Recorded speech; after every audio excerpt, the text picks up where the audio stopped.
So in a way, I kind of like the... I probably use the Kubota pack more frequently than I will the Cavern pack going forwards, just because they're all on that pack. I can't remember if there is a Cavernland spreader. Or the Vicon fast bale. Yeah, I could add the Vicon fast bale, or I've got the Kubota fast bale already in there, loaded, so if I want a fast baler, I'll just get an orange one.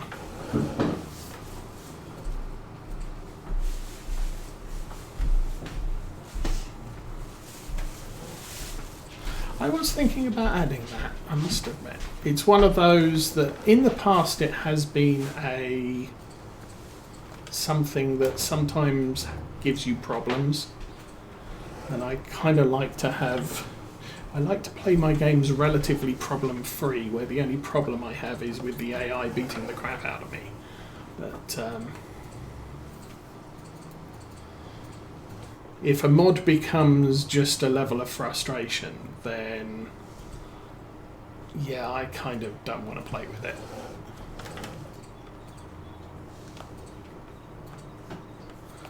Okay, we can drop that off again. We'll go and attach to our rake. Get set up for the morning.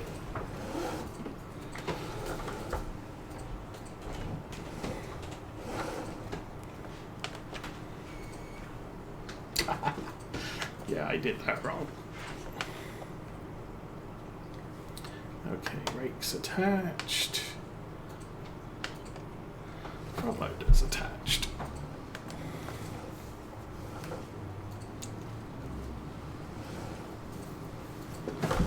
And we will park this right about here. Okay, lights are off.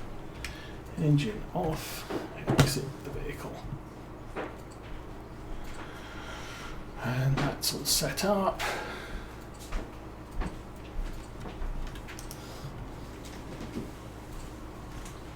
Where's my Land Rover? Where is my Land Rover? Over there.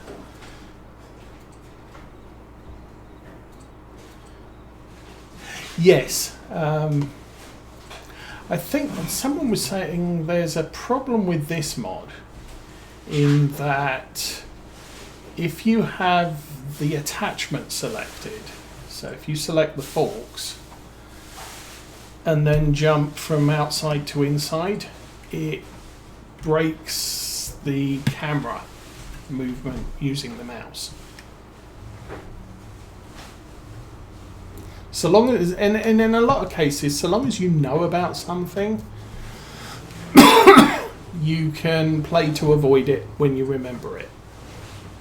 So for the telly truck, I know that is an issue, but I can play to avoid it. But some things you just find I can't get around that.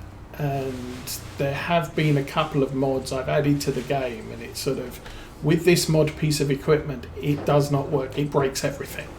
So I'm just not going to, I've got to decide which one is more important to play with.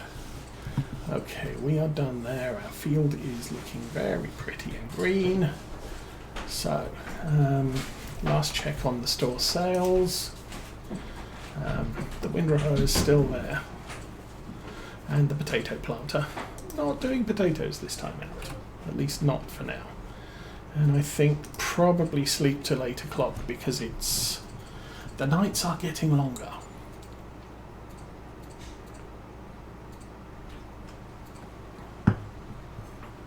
And it did rain last night, and we lost money and paid the loan more. Paid the interest on the loan. That's sad. We got 140,000 now.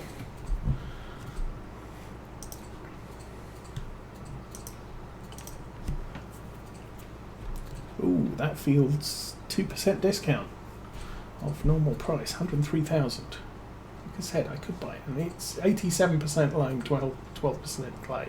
This one down here is about average.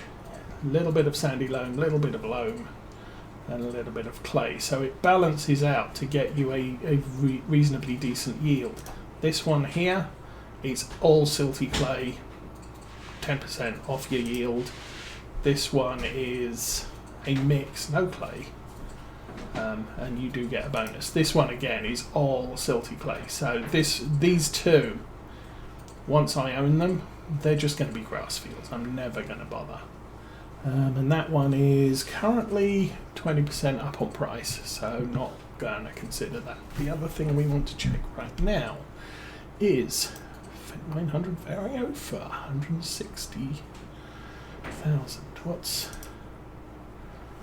What's it running? It's running 296 horsepower. Ooh, in a rather fletching black configuration. Is the 930 the small? Yeah, the 930 is the smallest.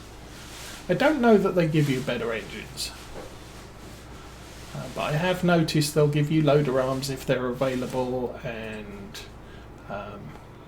sunroofs for tractors with loader arms. Standard Trollborg. See, that's... But it's only 296. I mean, if we're getting on for this size, I'm really looking at another 44,000, 200,000. So, yeah, not... rear twin mower. Don't know if that has... That does have the fangs on the back. Anyway, not a big deal at the moment. Let's go make some silage.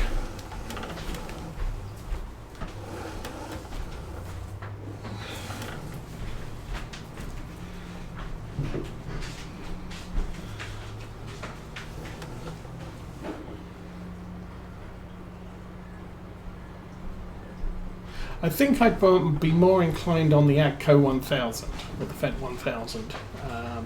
Its entry point is in the mid to high 300 horsepower range, and that's more the level of super functional tractor we're looking for. 930, it currently does the same thing for us as the Deutz. And so I'm not really too concerned about having that as our, as a third tractor. I'd get a harvester before I got that one. Now, once we've got a big tractor, a medium tractor, and a small tractor, obviously having another mid-sized tractor wouldn't be such a big a deal for me.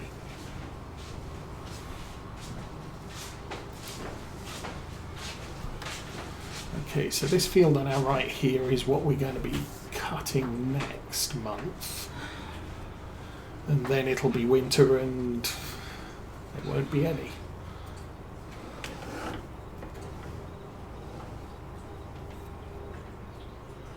Okay, that's out. Lower it. Turn it on.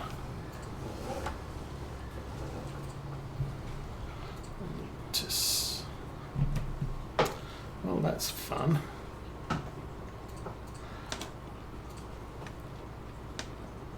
Oh. Select it first, and then maybe it'll do what you want it to do. Right.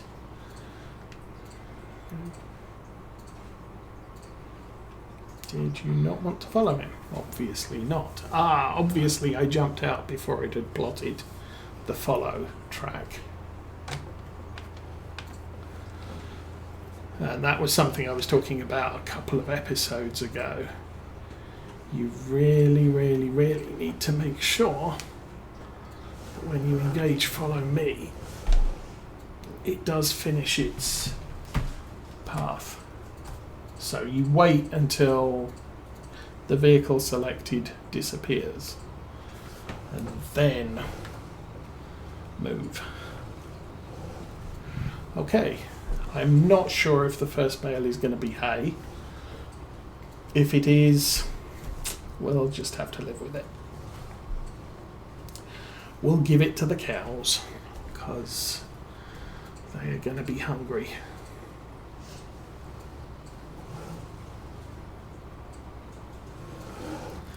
Okay, let me line this up. We are heading 180. Let's Control S. A and heading 180 is also 0.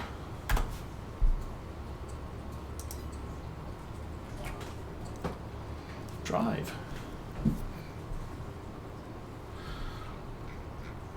So this field I will do completely, because of its size. I mean, we can easily do this with GPS now. Is the baler still following? Yeah, and he missed the corner. But that's observations with this rake. It doesn't follow through the corners well. But we'll live with that. What I'm going to do is I'll do the... Do I want to go round twice? I don't know. We'll see.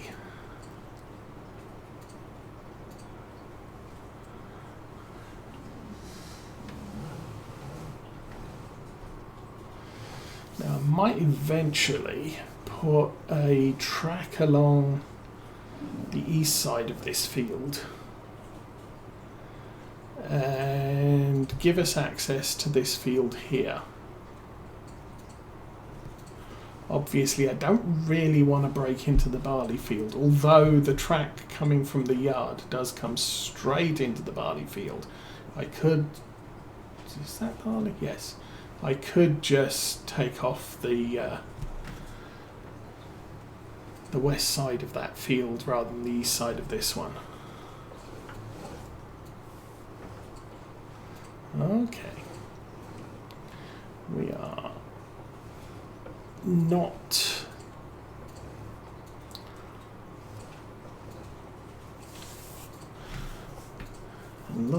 kind of looking at it. GPS, there's a bit on our right. I could take the hedge out and just run a trail between these two fields and leave them open.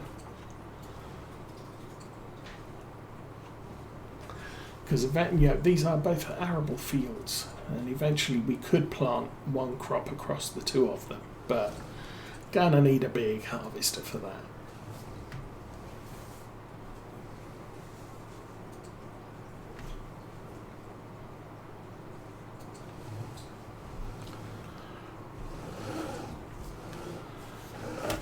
I am probably going to end up with a big harvester this time round.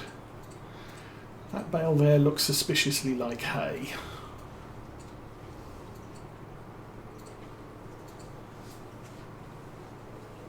It's actually quite a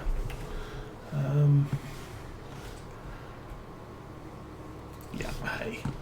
It's quite a gamble you take with the baler in 22. In 17, what was it? It would always finish the bale with the last thing you loaded into it.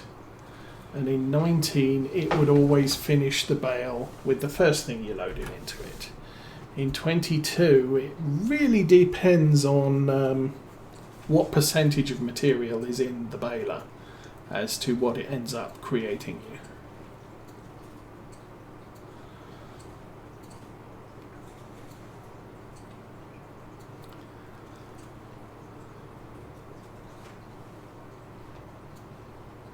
So coming back along the bottom, I will, I'm going to have to split the row again. But once we've done a headland at each end, it's going to be, I'll be able to GPS the entire rest of this. Okay, yeah, have a good day. Enjoy your Labour Day. We'll be going for probably another 20 minutes. I'm not going to finish this job on stream today, but we'll get a good amount done, I think. And most of the rest of it will be stabbing bales and running them back to the yard.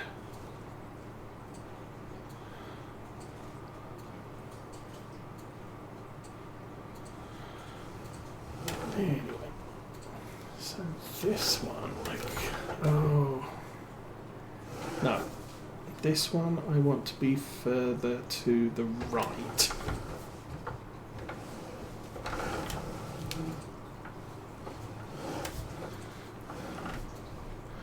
Just so that any bales that drop along this row are not dropped where we're going to be GPSing or collecting on the GPS line track.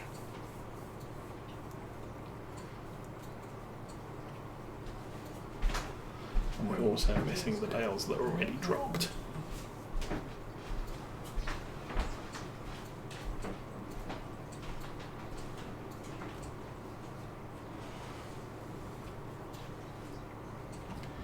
And probably we'll start at the top of the field just because it's less strain on the Massey Ferguson.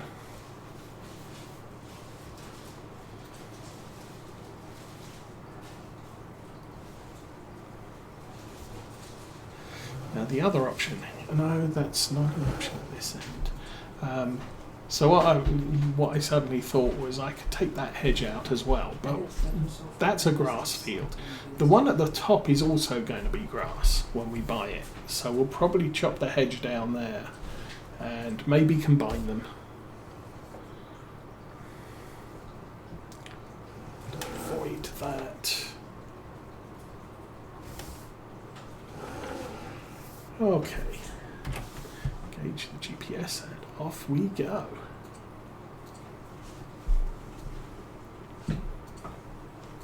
Where'd the baler go? Oh, we are missing a bit.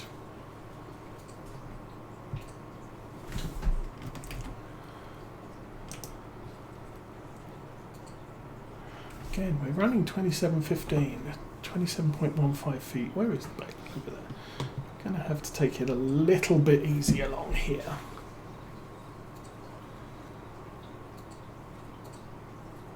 There we go.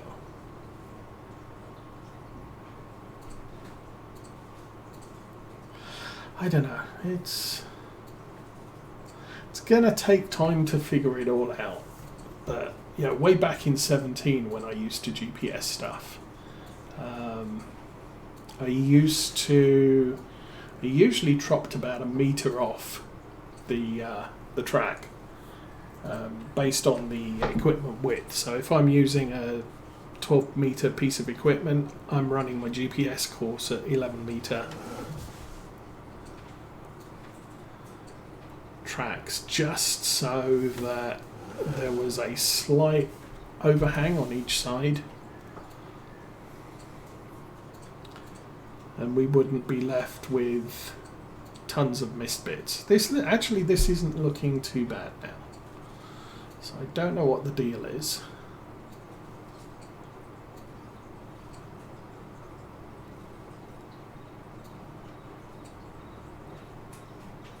I don't know. I guess we'll see when we get to the end.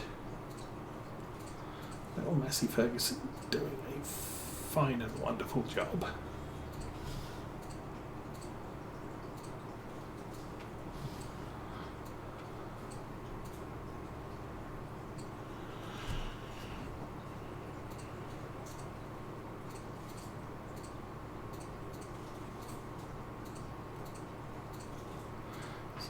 I might start doing alternate rows. It will possibly give the baler a chance to get lined up properly.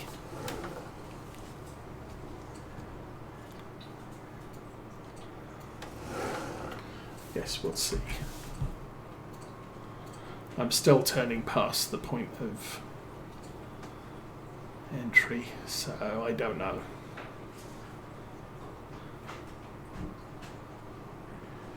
I may do better with 3 headlands rather than 2. Actually, we've probably got clearance to do that now.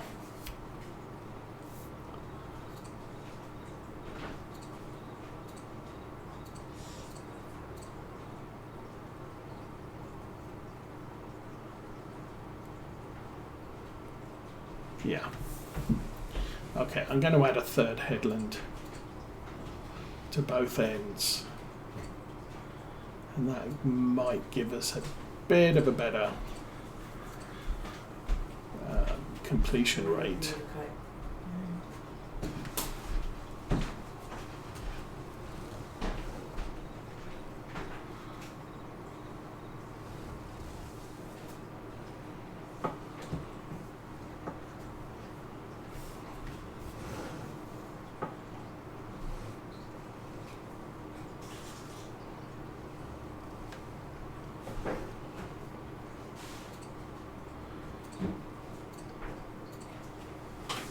The worker's still working, so that's good. That's still missing, what's it, the vehicle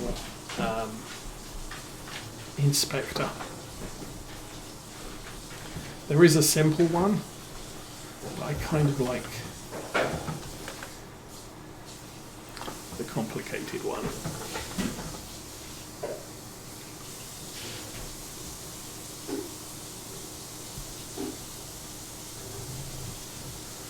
You kind of get used to one thing,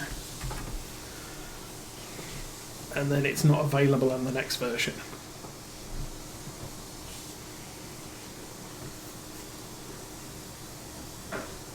For me, that was a thing with GPS between 17 and 19. The whole thing changed, and it took me way longer to get used to the new version. Obviously, same author for FS22 GPS. I can step into it very quickly. There's no learning curve there.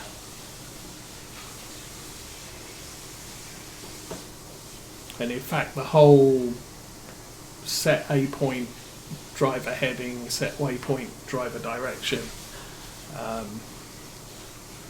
is for me a big improvement over the way I used to use it in 19, where I'm set an A point, drive a bit, set the B point, and hope I got it right.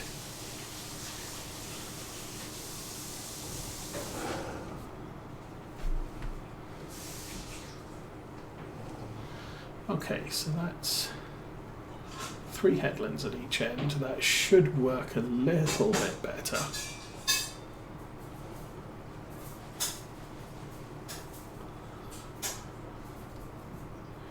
I will go over this bit as well.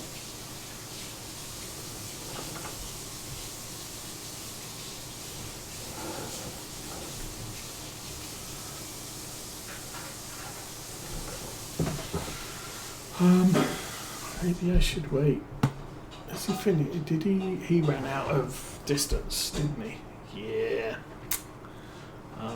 Shame.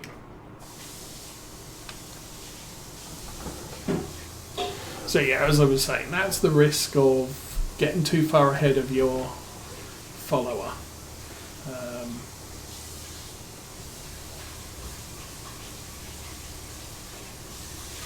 He'll just stop and not do anything.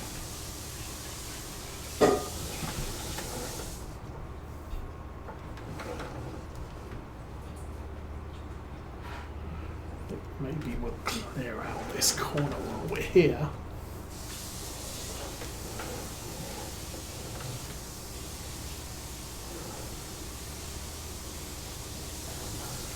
And then that's one clean corner. Don't have to come back to.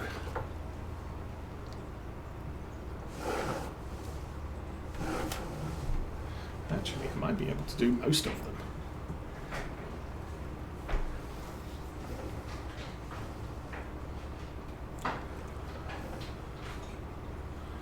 Okay, so this is a new day, October 2nd. I do have to remember, I think we've only sold tomatoes for September. So I'm going to have to sell tomatoes sometime today. Oop. And then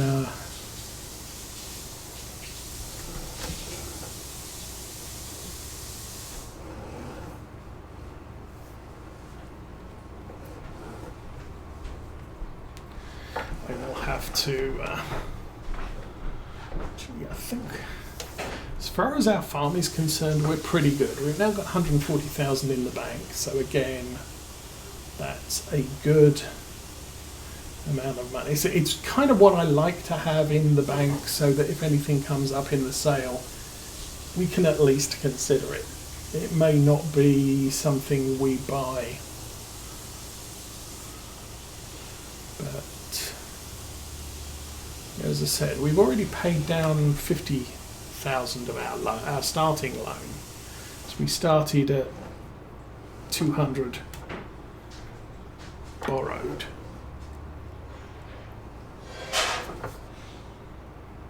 But I may pay that down another 50 because of where we're sitting.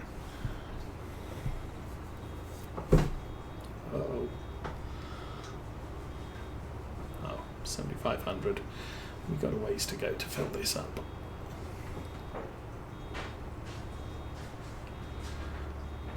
Three, 4, and 5.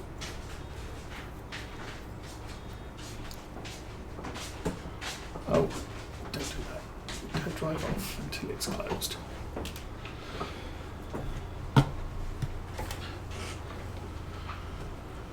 And this will all be ready to sell come November. Actually, it'll be November 2nd rather than November 1st, because we're not baling it and wrapping it on our usual schedule. And that too will be probably another £70,000 of income from bales. We'll probably have similar in December as well. Plus, I think our grain crops prices start peaking then as well. Might be some in November. So that's more income for the farm. So the farm is now getting to the point where we're making money quite frequently. And so, doing what we're doing,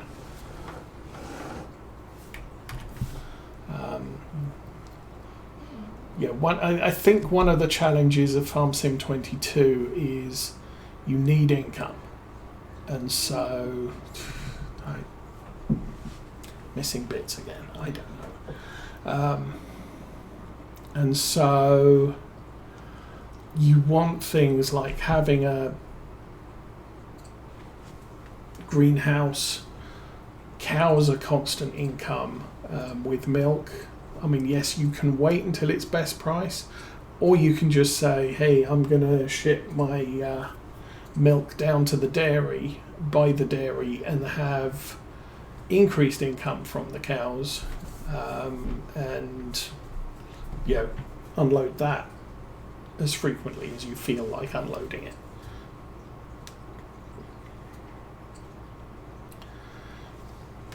But always the challenge when you're playing with seasons is